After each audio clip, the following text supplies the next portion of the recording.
James Carter pushed his cleaning cart through the gleaming marble halls of Sterling Financial Group's headquarters, his worn work uniform and weathered hands marking him as invisible to the executives who passed by without a second glance. In his late 40s, with kind eyes and a quiet dignity, he had cleaned these floors for 3 years, accepting the occasional dismissive comment with patience. But when Richard Pemberton, a senior vice president in an expensive tailored suit, publicly humiliated him in the executive break room, sneering that people like James didn't belong anywhere near their world, the other executives had no idea who they were dealing with. They never noticed the crimson ring on his finger. They had no idea what the CEO would discover. What happened next would leave everyone speechless and transform Sterling Financial Group forever. Before I continue the story, please subscribe. I need to reach 1,000 subscribers so I can keep bringing you stories like this every day. It's just one click for you, but it means a lot to me. Thank you. The Sterling Financial Group headquarters rose 43 stories above the city, its glass and steel facade reflecting the afternoon sun like a monument to wealth and power. Inside, the lobby stretched vast and pristine, with floors of imported Italian marble that gleamed under crystal chandeliers worth more than most people earned in a year. Original artwork adorned the walls, and the air itself seemed expensive, filtered and perfumed with a subtle scent that whispered exclusivity. This was a place where billion-dollar deals were made with handshakes, where fortunes shifted with a single phone call, where everyone who walked through the doors carried themselves with the unmistakable confidence of the successful and powerful. At 6 o'clock in the evening, as the last of the traders and analysts streamed toward the elevators, James Carter arrived for his shift. He entered through the service entrance in the basement, clocking in with a quiet nod to the security guard who had learned his name years ago. James pushed his cleaning cart toward the service elevator, the wheels squeaking slightly against the concrete floor of the underground level. His uniform was clean but worn, the navy blue fabric faded from countless washings, his name embroidered on the chest pocket in thread that had begun to fray. His hands, strong and weathered, gripped the cart handle with the ease of routine. At 48 years old, James had the kind of face that people often overlooked, neither handsome nor plain, but marked by kind eyes that crinkled at the corners and a stillness that suggested depth beneath the surface. He moved through his work with methodical attention to detail, the sort of care that other maintenance staff noticed and respected. Maria, who cleaned the lower floors, always saved him a seat in the break room. David, the night security supervisor, made sure to ask about his weekend. They saw in James something the executives never bothered to look for: a quiet dignity that had nothing to do with job titles or salaries. As James pushed his cart onto the service elevator and pressed the button for the executive floors, he took a deep breath, preparing himself for another evening of being invisible. The executives rarely acknowledged him, their eyes sliding past him as though he were part of the furniture. Just another fixture in their world of power and prestige. Richard Pemberton stood at the floor-to-ceiling windows of his corner office on the 38th floor, surveying the city below with the satisfaction of a man who believed he had earned his view. At 42 years old, he cut an impressive figure in his custom-tailored Brioni suit, the charcoal gray fabric fitting his frame with the precision that only $3,000 could buy. His silk tie, a deep burgundy with a subtle pattern, was knotted perfectly, and he had a habit of straightening it whenever he wanted to assert his authority. His Italian leather shoes, polished to a mirror shine, had cost more than most people's monthly rent. His Rolex Submariner caught the light as he lifted his phone to check the time. Another symbol of his success that he ensured was always visible. The office itself spoke volumes about Richard's position in the Sterling hierarchy. Mahogany furniture, original oil paintings, a bar cart stocked with premium scotch for impressing clients. His desk was positioned to make visitors approach him like supplicants before a throne, and he loved every moment of the power dynamic it created. Richard had built his career on an unshakable belief that he could assess a person's worth within 30 seconds of meeting them. The right watch, the right suit, the right accent, the right university pedigree. These were the markers that mattered.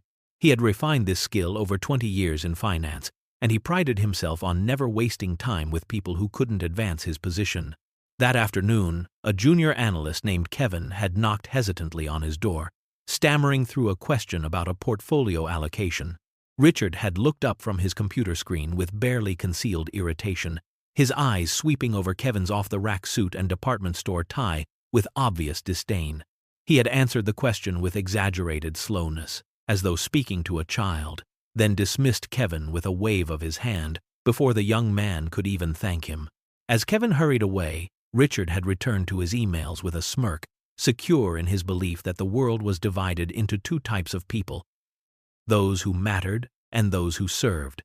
He had no doubt which category he belonged to, and he had even less doubt about his ability to identify who belonged in the other.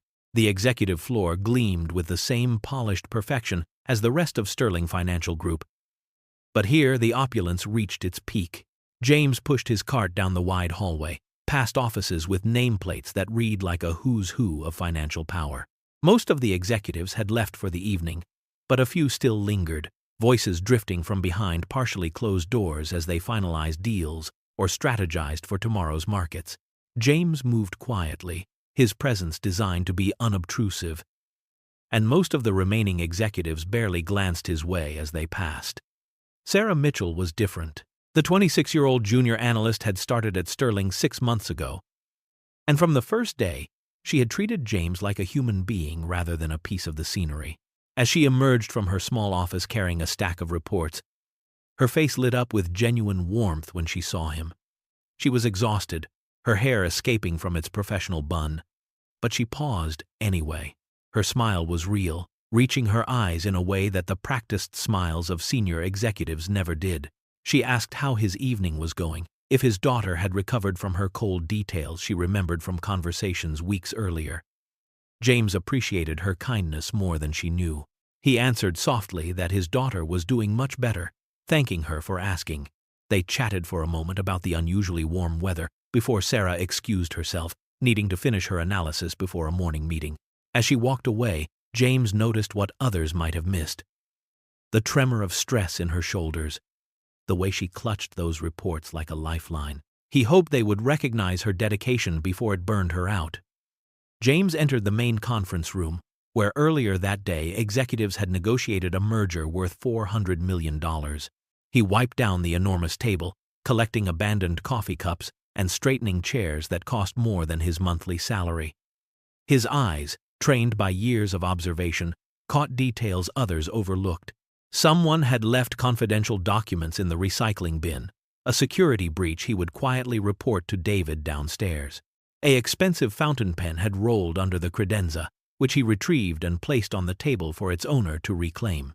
The whiteboard still showed fragments of strategy, hastily erased, but not quite thoroughly enough. James had just begun wiping down the granite countertops in the executive break room when Richard Pemberton strode through the door. The senior vice president stopped short, his expression souring as he registered James's presence. This was Richard's evening ritual, a quiet moment with his French press coffee before heading home, and he preferred to enjoy it without the intrusion of the help. Richard's jaw tightened as he moved toward the premium coffee station, his footsteps sharp against the hardwood floor. The break room was designed like an upscale cafe, with leather seating, a view of the city, and amenities that made it clear this space was reserved for a certain tier of employee. James, focused on his work, was methodically cleaning the espresso machine when Richard cleared his throat with obvious irritation. James looked up, meeting Richard's eyes with quiet acknowledgement. Richard didn't bother with pleasantries. He asked curtly if James would be much longer, emphasizing the word much in a way that suggested even a few more minutes would be an imposition. His tone carried the weight of someone unaccustomed to waiting for anything, especially not for maintenance staff to vacate his space. James responded politely that he would be finished in just a moment, his voice calm and steady. He continued his work with practiced efficiency, not rushing but not dawdling either, moving with the quiet competence of someone who took pride in doing his job well. Richard made a show of checking his Rolex, exhaling through his nose like an exasperated parent dealing with a slow child. He moved to the coffee station and began preparing his French press, his movements deliberate and theatrical, each action designed to communicate his displeasure at having to share the space. James wiped down the last section of counter, emptied the small trash bin, and straightened the stack of premium napkins near the coffee bar. Richard watched him from the corner of his eye, his disdain palpable in the set of his shoulders and the curl of his lip. To Richard, James was simply an inconvenience, a reminder that even in this sanctuary of executive privilege, the mundane necessities of building maintenance intruded. James gathered his supplies and pushed his cart toward the door, offering a respectful nod as he left. Richard didn't acknowledge it, already turning his attention to his coffee as though James had never existed at all. The following evening, James was cleaning the hallway outside the executive boardroom when Richard Pemberton appeared, walking briskly with two other senior executives flanking him. They were deep in conversation about quarterly projections, their voices carrying the confidence of men accustomed to being heard. Richard stopped abruptly when he saw James vacuuming near the boardroom entrance, his expression shifting from concentration to immediate irritation. The other executives paused, sensing the change in Richard's demeanor. Richard's voice cut through the hum of the vacuum as he snapped at James to turn it off. James complied immediately, his hand finding the power switch with practiced ease. The silence that followed felt heavy. Richard gestured sharply toward the boardroom doors and demanded to know why James was still there. His tone suggested that James's presence was not just inconvenient but somehow offensive.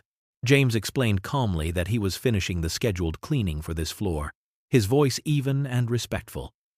He would be done in just a few moments. Richard's face flushed slightly, his jaw clenching. He informed James, speaking slowly and deliberately as if to someone who might not understand basic concepts, that they had an extremely important meeting starting in 15 minutes. The emphasis he placed on extremely important made it clear he believed James could not possibly grasp the significance. One of the other executives shifted uncomfortably, but said nothing. Richard continued, his condescension escalating with each word. He asked James if he had any idea what happened in these rooms, if he understood the level of decisions that were made here. His rhetorical questions dripped with superiority. Did James comprehend that millions of dollars were discussed behind those doors? That the strategies planned in that boardroom affected thousands of jobs, shaped entire markets? Richard's voice grew sharper as he suggested that perhaps James should coordinate his cleaning schedule better, that someone in his position should be more aware of when important people needed their space. James stood quietly throughout the tirade, his cleaning supplies in hand, his expression calm, but his eyes revealing a flicker of something deeper. He apologized for any inconvenience and promised he would clear the area immediately. Richard straightened his signature burgundy tie, a gesture of reasserted dominance, and waved James away dismissively. As James gathered his vacuum and cart, moving efficiently down the hall, Richard watched him go with unmistakable contempt before turning back to his colleagues as though nothing had happened. 3 evenings later, James sat alone in the executive break room during his dinner break. A simple meal spread before him on the small corner table he had wiped clean moments earlier. His dinner consisted of a sandwich he had packed from home, an apple, and a thermos of coffee. He ate quietly, enjoying the brief respite from his shift, occasionally glancing out at the city lights that glittered 40 stories below. The break room was technically accessible to all employees during off hours, though James knew he was tolerated rather than welcomed in this space. The door swung open with sudden force, and Richard Pemberton entered, his voice already raised in conversation with 2 colleagues. Peter Chin, a vice president from the mergers department, and Monica Bradford, a senior director, followed behind him, both carrying takeout bags from an expensive restaurant downtown. Richard stopped mid-sentence when he spotted James, his eyes widening with theatrical surprise before narrowing with displeasure. He announced loudly to his companions that it appeared the janitor was dining in their break room. His voice carried across the space, ensuring James could hear every word. Monica glanced at James and then away quickly, her discomfort visible in the tightness around her eyes. Peter studied his phone with sudden intensity, neither man willing to challenge Richard, but clearly uneasy with the direction this was heading. Richard moved to the coffee station, continuing his commentary as though James were not a person, but merely an interesting specimen to observe. He remarked to his colleagues about the janitor's meal, noting the simple sandwich with exaggerated curiosity. He wondered aloud what it must be like to eat such basic food, contrasting it with the $60 entrees they had just purchased from the French bistro on Fifth Avenue. Did James even know that restaurant existed? Richard mused. Or were places like that beyond the comprehension of people in his position? Peter cleared his throat softly, a weak attempt at redirecting the conversation. But Richard was gaining momentum. He continued that people like them, gesturing to include Monica and Peter, understood quality and refinement. They had earned the right to dine well, to enjoy the finer things. James sat motionless, his sandwich halfway to his mouth, his expression unchanged but his grip on the bread tightening almost imperceptibly.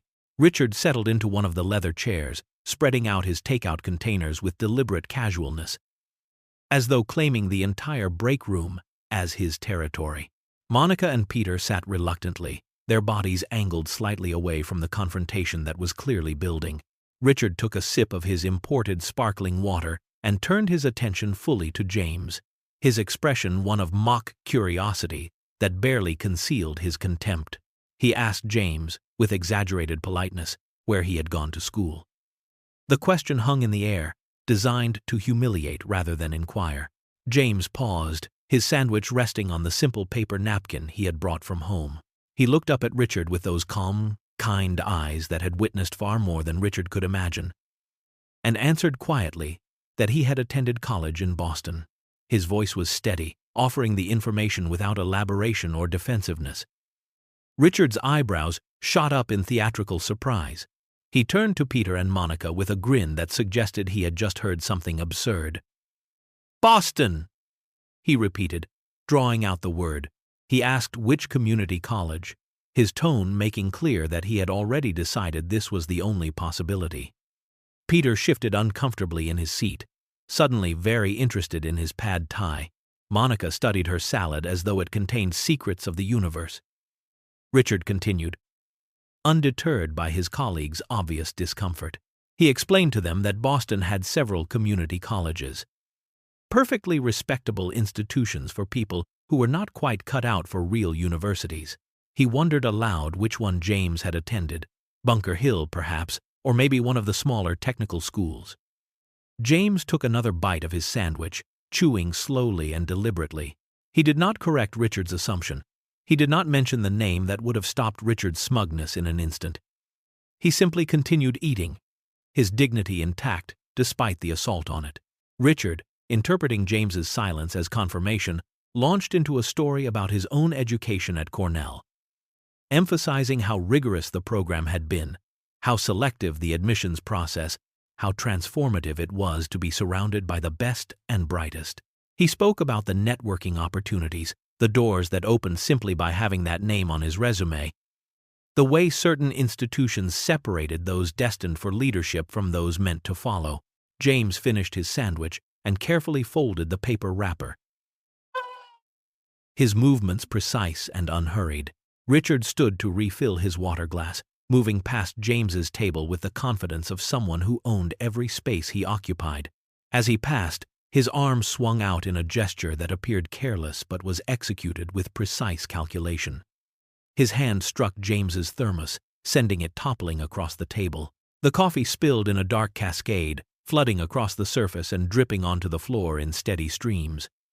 The break room fell silent except for the sound of liquid hitting tile. Richard stepped back quickly, his hands raised in exaggerated shock. He apologized profusely, his words tumbling out in a performance of contrition that fooled no one. "Oh no," he exclaimed. "How clumsy of him. He was so sorry. These things happen." But his eyes gleamed with satisfaction, and the corner of his mouth twitched with a suppressed smile. Monica's face had gone pale, and she stood abruptly, mumbling something about needing to make a phone call before hurrying from the room. Peter remained frozen in his chair, staring at his food as though willing himself to disappear.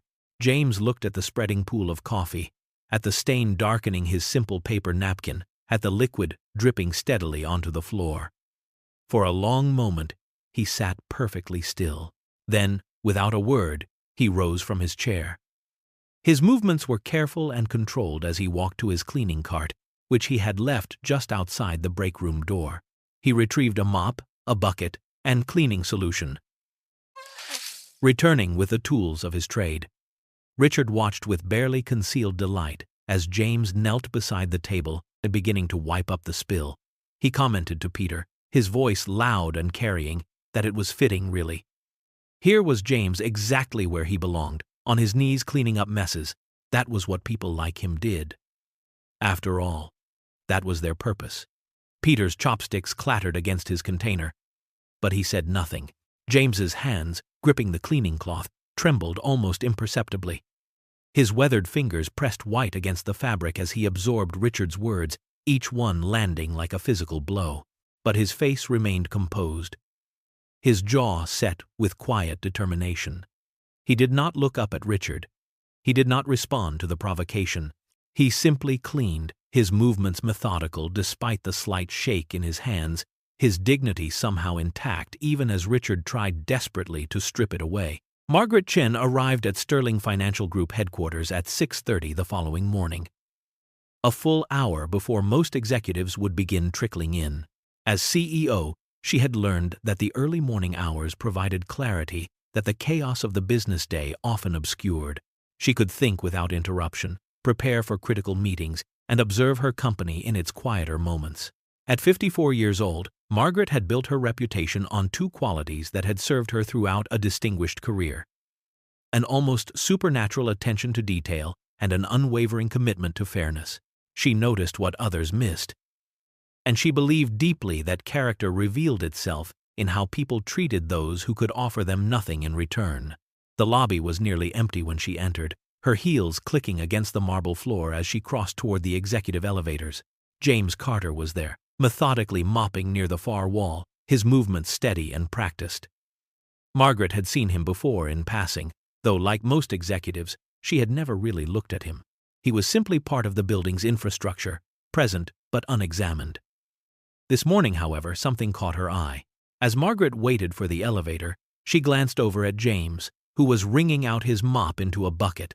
The motion caused his hands to come together, and morning light from the floor-to-ceiling windows struck something on his right hand, a flash of deep crimson, the unmistakable color that every Harvard graduate knew intimately.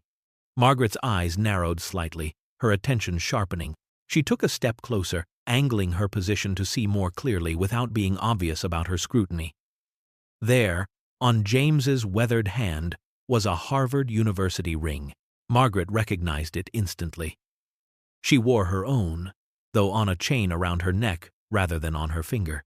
The distinctive Veritas shield, the crimson stone, the particular style that marked the wearer as part of a very specific community. Her expression shifted from casual observation to genuine curiosity. A Harvard graduate working as a janitor was not impossible, of course, but it was unusual enough to warrant attention. Margaret's analytical mind began turning over possibilities, questions forming that she suddenly very much wanted answered. The elevator arrived with a soft chime, but Margaret did not immediately step inside. Margaret Chen made a decision in that moment, one informed by decades of evaluating people and situations. She let the elevator doors close without her and turned fully toward James, approaching him with the direct but respectful manner that had defined her leadership style. She greeted him warmly, introducing herself even though her face was known throughout the company, and asked if she might have a moment of his time. James looked up, surprise flickering across his features, before he carefully set his mop aside and straightened, wiping his hands on a cloth tucked into his belt. Margaret gestured toward his ring, commenting that she couldn't help but notice it, and asked if he was a Harvard graduate. James hesitated for just a moment, as though weighing whether to deflect or answer honestly, then nodded quietly and confirmed that yes, he had attended Harvard. Margaret smiled, a genuine expression of connection, and mentioned that she was class of 1993, asking when he had graduated. James answered that he was class of 1998, his voice soft but clear. Margaret's curiosity deepened visibly, her eyes studying James with the same intensity she brought to analyzing quarterly reports or evaluating merger proposals. She asked what he had studied, and James replied that his concentration had been in economics with a secondary field in philosophy. The combination delivered matter-of-factly, without pride or shame. Margaret nodded thoughtfully, recognizing the rigor those programs demanded. The late nights in Lamont Library, the intellectual challenges that shaped minds in lasting ways. She commented that economics and philosophy was an interesting pairing, one that suggested someone who thought deeply about systems and meaning, about how the world worked and why it mattered. James offered a small smile at that, acknowledging that he had always been drawn to questions that lived at the intersection of the practical and the profound. Margaret then asked the question that hung between them with delicate weight. What had brought him to maintenance work at Sterling Financial Group? The question was posed gently, without judgment. An invitation rather than an interrogation. James's expression grew more guarded, though not defensive, and Margaret could see him considering how much to share with this woman who was, after all, the chief executive of the company that employed him. She waited patiently, giving him space to decide, her own stillness communicating that whatever he chose to reveal would be received with respect and discretion. James took a quiet breath and began to share a version of his story that he had told very few people in the 3 years since he had started at Sterling. He explained that after graduating from Harvard, he had indeed worked in finance, first at a mid-sized investment firm in Boston, then later in New York. He had been successful by conventional measures, earning well, building a career that seemed to validate all the years of education and effort. But then life had intervened in ways no amount of planning or intelligence could prevent. His wife, Emily, had been diagnosed with an aggressive form of cancer when he was 32 years old. The illness had stretched across 3 brutal years, treatments that offered hope and then withdrew it, remissions that turned out to be temporary reprieves rather than victories. The medical expenses had been catastrophic despite his insurance, experimental treatments and specialists, and round-the-clock care that drained their savings and then pushed them into debt. But more devastating than the financial collapse had been watching the person he loved most suffer and fade, feeling utterly powerless to stop it. When Emily finally passed, James had found himself hollowed out, unable to function in the high-pressure world of finance that suddenly seemed meaningless in the face of real loss. He had what his doctors called a breakdown, though he thought of it more as a complete dissolution of the person he had been. When he eventually began to rebuild himself, he made a deliberate choice to start over in a way that allowed him space to think, to heal, to reconnect with something more fundamental than career ambition. He had moved to this city for a fresh start, taken the maintenance position at Sterling because it offered honest work that left his mind free to process and reflect. James spoke without self-pity, his tone factual rather than emotional, explaining that he had found an unexpected dignity in this work. There was something restorative about making spaces clean and functional, about contributing in direct and tangible ways. He was not hiding from his education or his past. He was simply living differently, valuing different things than he once had. Margaret listened with an intensity that revealed how deeply she was absorbing not just his words, but the character they revealed. She saw in James something rare, a wisdom earned through genuine suffering, a humility that came not from lack of capability, but from understanding what truly mattered. Her respect for this quiet man in a janitor's uniform grew with each sentence, recognizing that she was in the presence of someone who had confronted life's hardest questions and emerged with his integrity intact. Margaret was quiet for a moment after James finished speaking, processing not just his story, but the implications of having someone with his background and character working in a role where he was largely invisible to the people who walked these halls every day. She asked him directly, her voice gentle but probing, whether he had experienced any issues at Sterling, whether he felt respected and valued in his work here. James hesitated, his instinct still to protect others even when they had shown him no such consideration. He offered a diplomatic response about how most people were professional and courteous, his words carefully chosen to avoid accusation. But Margaret had not built a successful career by accepting surface-level answers when deeper truths lay beneath. She pressed gently, telling him that she asked not out of idle curiosity but because she genuinely cared about the culture of her company and how every employee was treated. She needed to know if there were problems, and she needed honest information to address them. James looked at her, seeing in her eyes something he recognized from his own years in leadership positions: the burden of responsibility for others, the genuine desire to do right. He made a decision to trust her. He admitted quietly that yes, some executives made him feel unwelcome, that there had been incidents where he was treated not just as invisible, but as somehow less than human. Margaret's expression shifted, her professional warmth giving way to something sharper and more focused. She asked him to trust her enough to share specifics, assuring him that anything he told her would be handled with discretion and care. James, seeing her genuine concern and sensing that this might be the moment when things could actually change, began to describe the recent encounters. He spoke about being dismissed and spoken to condescendingly, about comments regarding his education and his place in the world, about the incident with the spilled coffee that had clearly been deliberate. He did not name Richard explicitly, but he provided enough detail that Margaret's analytical mind was already connecting dots and forming conclusions. As James spoke, Margaret's jaw tightened almost imperceptibly, her eyes hardening with the kind of controlled anger that came from witnessing injustice. When James finished, she thanked him for his honesty and his trust, promising him that she would look into this matter personally and thoroughly.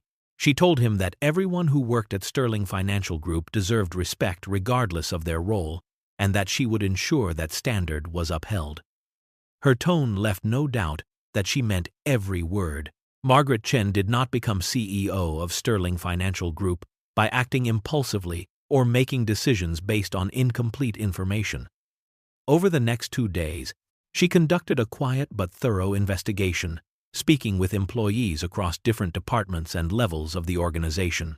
She started with Sarah Mitchell, the junior analyst who had always treated James with kindness, asking her about the culture on the executive floor and whether she had witnessed any concerning behavior toward support staff. Sarah, clearly nervous about speaking honestly to the CEO, but also visibly relieved to finally have someone who would listen, confirmed that yes, she had witnessed several incidents where James was treated dismissively or worse by certain executives. She mentioned one executive in particular, though she was reluctant to name him directly, describing incidents that matched exactly what James had shared. Margaret thanked her for her courage in speaking up and assured her there would be no retaliation for her honesty. Margaret also spoke with David from security, Maria from the cleaning staff, and several other employees who had regular interactions with the maintenance team. A pattern emerged with disturbing clarity: multiple people describing the same executive, the same contemptuous behavior, the same casual cruelty directed at those he deemed beneath his notice. Margaret then requested security footage from the executive floor break room for the evening in question. She watched the video in her office with the door closed, her expression growing colder with each passing minute. The footage showed Richard's deliberate movement past James's table, the calculated swing of his arm, the coffee spilling across the surface. It captured Richard's theatrical apology and, though there was no audio, his body language and the expression on his face made his true feelings unmistakably clear. The footage also showed James kneeling to clean the mess, his hands trembling slightly, while Richard stood over him with obvious satisfaction. Margaret reviewed Richard's personnel file and discovered this was not an isolated issue. There were notes from previous HR conversations about his treatment of administrative assistants, complaints that had been addressed with warnings but never serious consequences. She had seen enough. Margaret instructed her assistant to schedule an immediate meeting with Richard Pemberton and Thomas Winters, the head of human resources. The meeting was set for the following morning at 9 o'clock in her office. Richard would arrive expecting perhaps a discussion about his latest deal or maybe a promotion conversation. He would instead face a reckoning. Richard Pemberton arrived at Margaret Chen's office at precisely 9 o'clock the following morning, his stride confident and his expression pleased. He had closed a significant deal the previous week, and he assumed this meeting was recognition of that success, perhaps even a discussion about the promotion to executive vice president he had been angling for. He knocked once and entered, his smile faltering immediately when he saw Thomas Winters, the HR director, seated in one of the chairs facing Margaret's desk. The CEO herself sat behind her desk with an expression that Richard had never seen directed at him before, cold and utterly professional. Devoid of the collegial warmth she typically showed senior executives, Margaret gestured for Richard to sit, and he did so slowly, his confidence beginning to crack as he tried to read the situation. She wasted no time on pleasantries, stating directly that they needed to discuss his behavior toward James Carter, a member of the maintenance staff. Richard blinked, genuinely confused for a moment about why the CEO and HR director would be meeting with him about a janitor, then attempted a dismissive laugh that died in his throat when he saw Margaret's expression remain unchanged. He tried to wave it off, suggesting he had just been joking around with the help, that surely this was not a matter requiring executive attention. Margaret's voice, when she responded, was ice wrapped in silk. She asked Richard if he knew who James Carter was, really knew anything about him beyond his job title. Richard, still not grasping the severity of his situation, scoffed and replied that James was a janitor, someone who cleaned floors and emptied trash. What else was there to know? Margaret leaned forward slightly, her eyes locked on Richard's with an intensity that finally made him understand this was not going to unfold as he had imagined. She informed him that James Carter graduated from Harvard University in 1998 with a concentration in economics and a secondary field in philosophy. She told him that James had worked in finance, had been successful, had built a career that Richard himself would have envied. She explained about Emily, about the devastating illness, about medical debt that destroyed everything James had built, about a grief so profound it broke him completely. She described how James had deliberately chosen to rebuild his life differently, valuing peace and honest work over status and recognition. Richard's face had gone pale, the blood draining from his features as the implications of what Margaret was saying crashed over him like a wave. Richard's mouth opened and closed several times, no sound emerging as he struggled to process what he had just heard. The color continued draining from his face until his complexion had taken on an ashen quality that made him look suddenly older, diminished. He stuttered something about not knowing, about how he had no idea James had that background, his words tumbling over each other in his haste to distance himself from his actions. Margaret cut him off sharply, her voice carrying the full weight of her authority. She told him that his lack of knowledge was exactly the point, that he had judged another human being based purely on job title and appearance, had treated James with contempt because he wore a maintenance uniform instead of a tailored suit. Richard had assumed he knew everything worth knowing about James simply by looking at him, had decided that someone pushing a cleaning cart could not possibly have value or dignity or a story worth respecting. Margaret reached for her laptop and turned it toward Richard, clicking play on the security footage she had queued.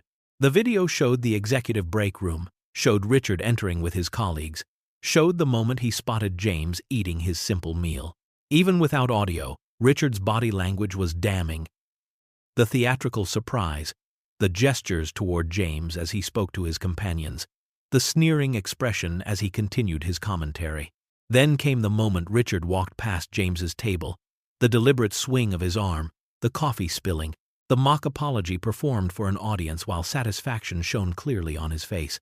The footage showed James kneeling to clean, showed Richard standing over him, showed the comment about James being on his knees where he belonged. Richard watched himself on the screen, and his professional veneer, carefully constructed over 20 years of climbing corporate ladders, cracked completely. His hands gripped the arms of his chair, his breathing becoming shallow as he witnessed his own cruelty played back with objective clarity.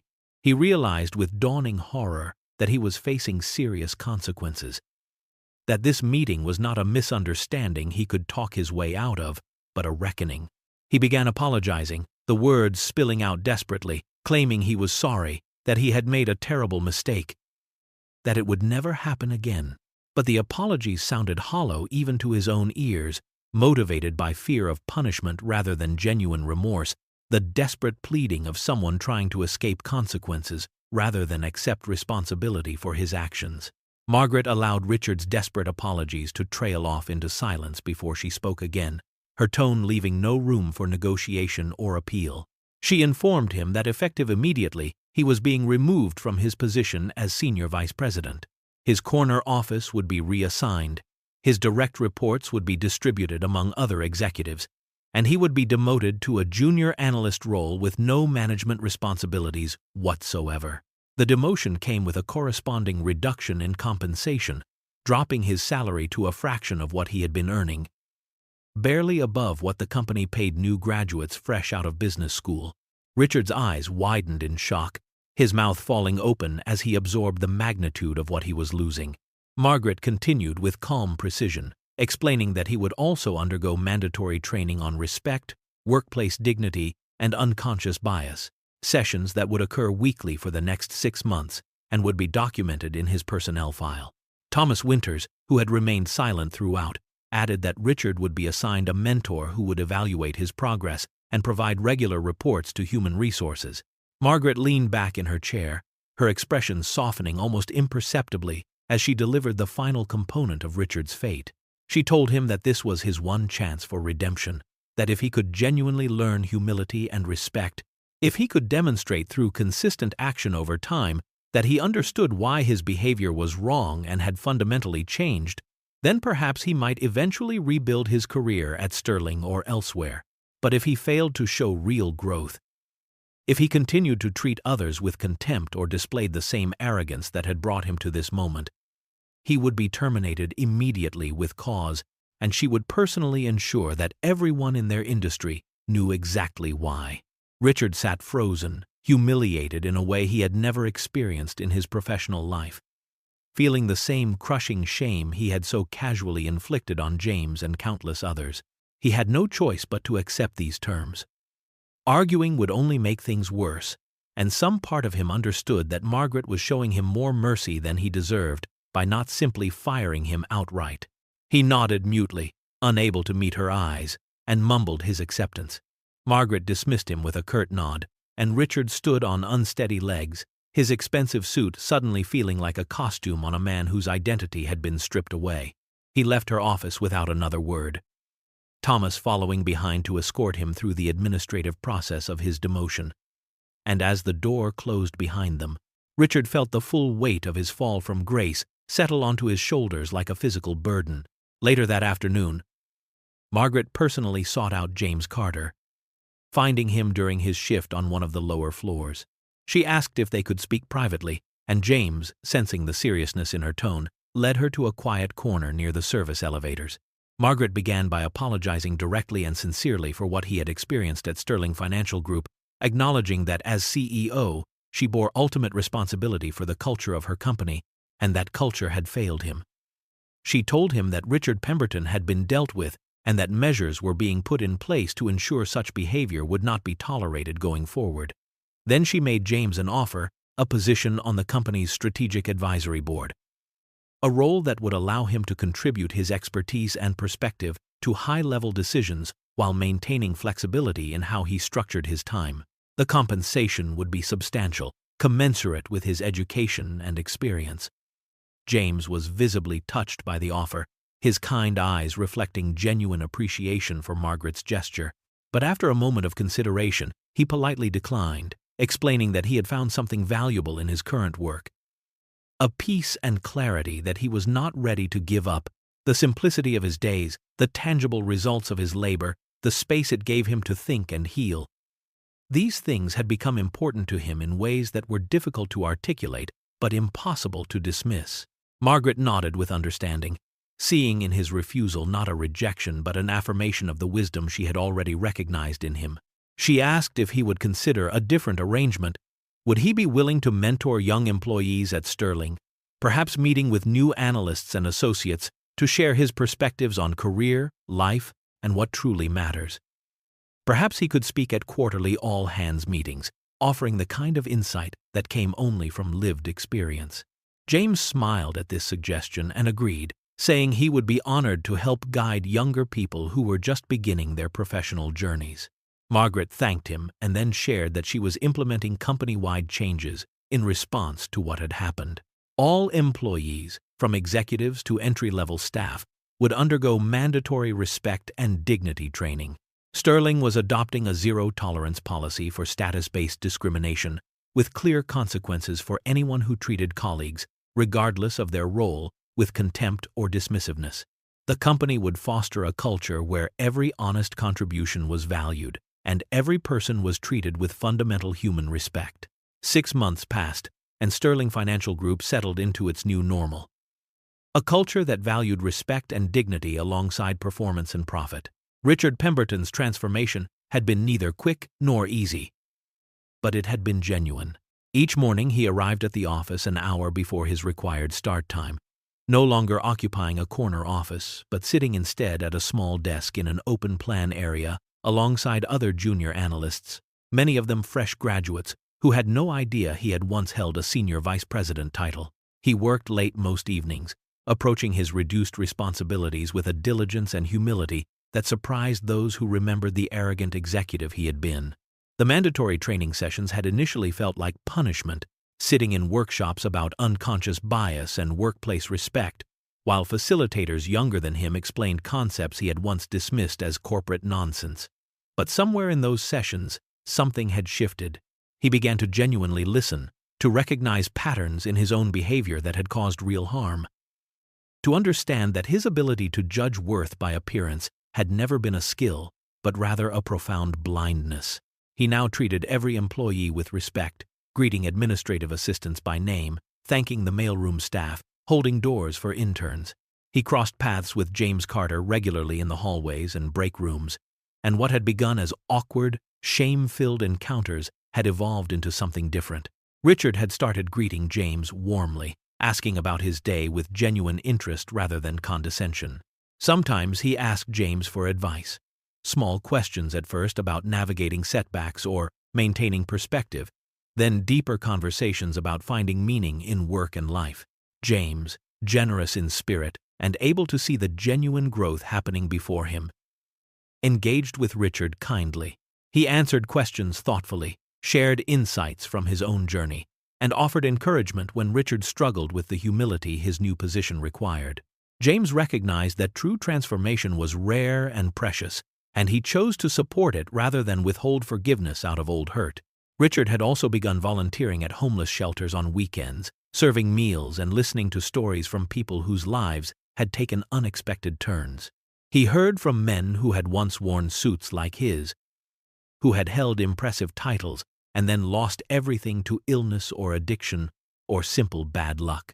He began to understand viscerally what James had tried to tell him through example, that circumstances could change in an instant, that dignity was not dependent on success, that every person carried a story worth respecting.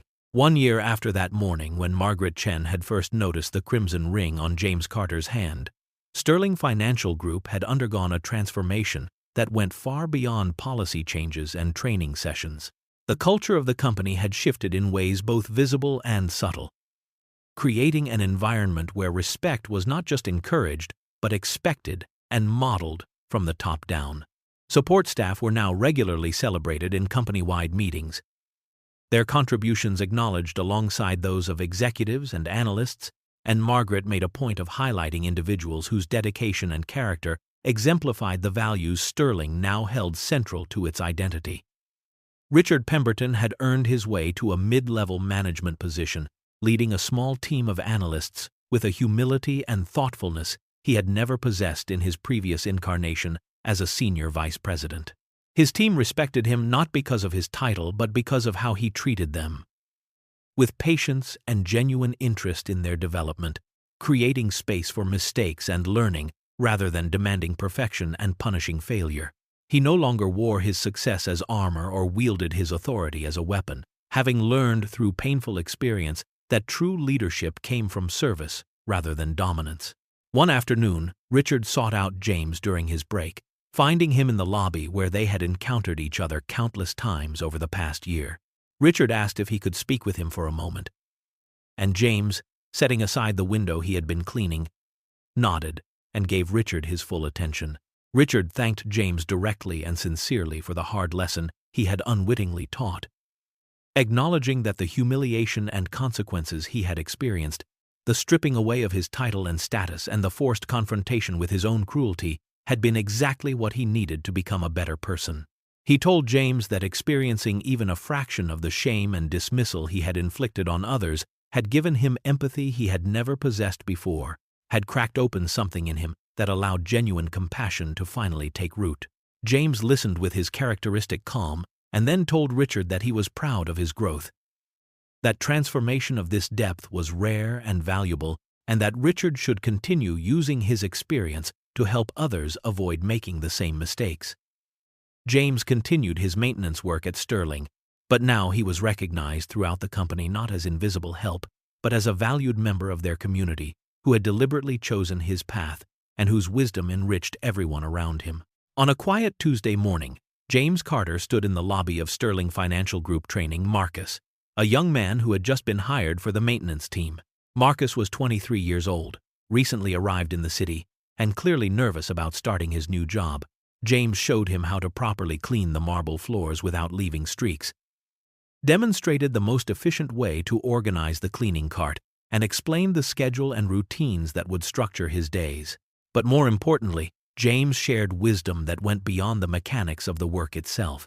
He told Marcus that there was dignity in every honest job, that the worth of work was not determined by how much it paid or how impressive it sounded at dinner parties, but by whether it was done with care and integrity. He explained that in this building, Marcus would encounter people who treated him as invisible and people who treated him as human, and that Marcus should never let either response change how he saw himself. James shared that he had learned more about character by observing how people treated those who could do nothing for them than he had ever learned from watching how they conducted themselves with peers and superiors. Marcus listened intently, sensing that these lessons came from hard-won experience, and thanked James for taking time to guide him. As James watched Marcus begin his first day with newfound confidence, he felt a quiet satisfaction in passing forward the kindness he had received from others during his own difficult journey. This story reveals a truth that too many of us forget in our daily lives. When we judge someone based on their appearance or their job title, we reveal far more about ourselves than we do about them. True character is not shown in how we treat those who can advance our careers or enhance our status, but in how we treat those who can offer us nothing in return. Every person you encounter carries a story you know nothing about, battles fought and lost, wisdom earned through suffering, choices made for reasons that have nothing to do with what you see on the surface. Every role, from CEO to custodian, holds dignity when performed with honesty and care. Wisdom and worth do not announce themselves with expensive suits and impressive titles, but often come in the most unexpected packages, held in quiet voices and weathered hands, and the steady gaze of someone who has survived what would have broken lesser souls. Have you ever misjudged someone based on their appearance only to discover how wrong you were? Have you witnessed someone showing kindness to those who others overlook? Share your experiences. Spread kindness wherever you go. And remember that respect costs nothing but means everything.